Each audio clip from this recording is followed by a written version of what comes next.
والفجر فجر کی قسم، وليال عشر اور 10 راتوں کی، والشفع والوتر اور جفت اور طاق کی، والليل إذا يسر اور رات کی جب جانے لگے۔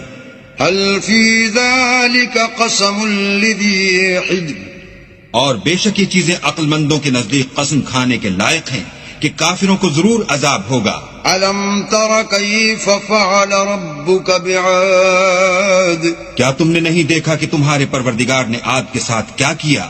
إرم ذات العماد جو ارم کہلاتے تھے، اتنے دراز قد، التي لم يخلق مثلها في البلاد کہ تمام ملک میں ایسے پیدا نہیں ہوئے تھے۔ وثمود الذين جابوا الصخر بالواد اور سمود کے ساتھ کیا کیا جو وادی قرا میں پتھر تراشتے اور گھر بنا